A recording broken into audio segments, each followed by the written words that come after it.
在本期视频主题开始之前呢，我们先回顾一下7月1号到7月18号，我们通过给这个粉丝、社群以及会员的约稿研判的一个回顾。那么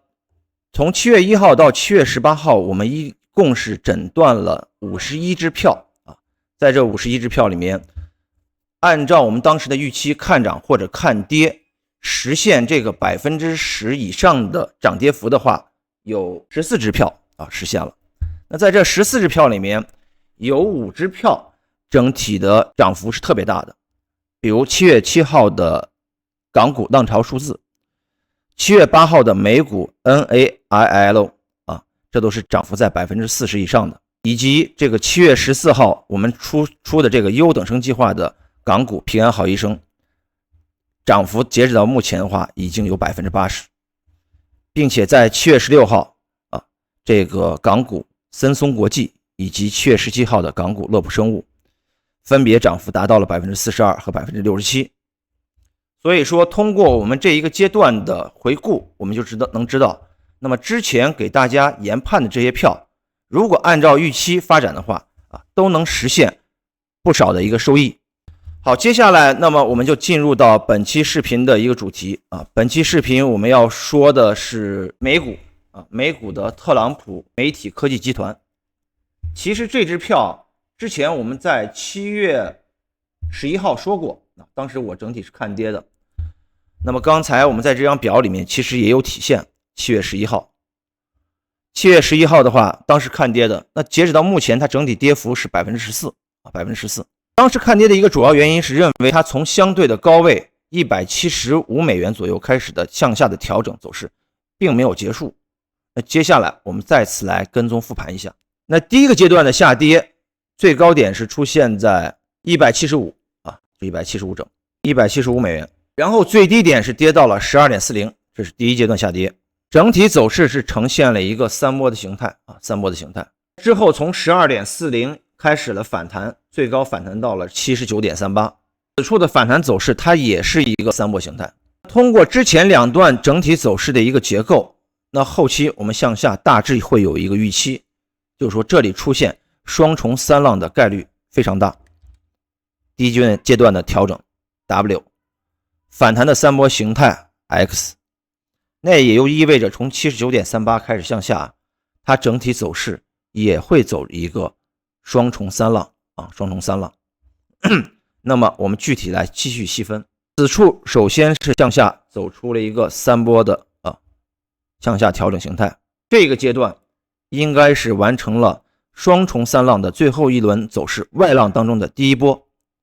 所以它是外浪一。之后经历了一次快速的反弹上涨啊，快速的反弹上行，此处应该是外二。那么目前来说，那么我们就是处于这个外三当中啊，外三当中。当前来看这个结构啊，这个外浪三向下它并没有运行完毕啊，运行完毕，因为外浪三的内部结构可能会和外浪一的结构非常类似啊，非常类似，并且是要跌破之前这个外一的低点啊，外一的低点。这个外一的低点大致是在 11.75， 跌破这个结构点，那么基本上这个外浪的内部三波调整形态，那么就可以说是啊，至少是这个雏形是已经出现了。所以当前从这个目前价格18美元左右来看，向下其实下跌空间还是有的，下跌空间还是有的。那么接下来呢，整体来看的话，我们就需要再分析一下当前的一个向下的一个调整结构。刚才说过，这个外三的内部走势结构会和外一非常类似啊，非常类似，可能最终形成的形态啊也是这样的一个结构。等这个结构全部运行完毕，外三也就结束了，或者说整体的外浪结束了。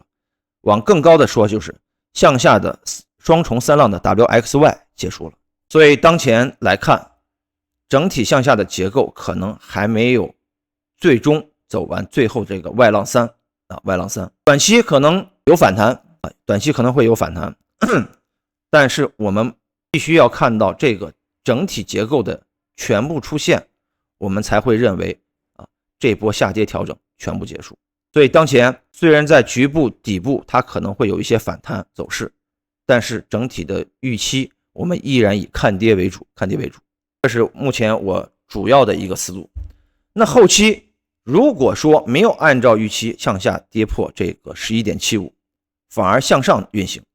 那么突破什么样的位置，我们认为它底部结构出来了。那从周线图上来看的话，整体向上必须突破 27.80 27.80， 或者说我们划分一下最后这一波下跌走势的一个黄金分割，如果站稳 25.15， 那我们就会考虑筑底的概率越来越大筑底的概率越来越大。但是当前我们整体还是以看跌为主看到最后这个结构完成之后，我们才会考虑中长期反转过来看这只美股的一个上涨。但是目前来说的话，暂时不会。虽然近期美国的政策面它出台了很多的消息，但是我个人觉得对于中长期的这只股票走势来说的话，它的影响并不是特别大它毕竟是有一个内在的一个运行的一个规律并不完全是受基本面和数据面的和政策面的一个影响。好，以上就是今天我们通过这个波浪结构形态对于美股特朗普科技集团的再次跟踪和分析给出的结论是依然下跌走势没有结束，我们还需要耐心的等待，除非万一向上突破了 27.80， 我们才会修正之前的向下的这个调整结构。好，本期视频到结束，我们下一期再见。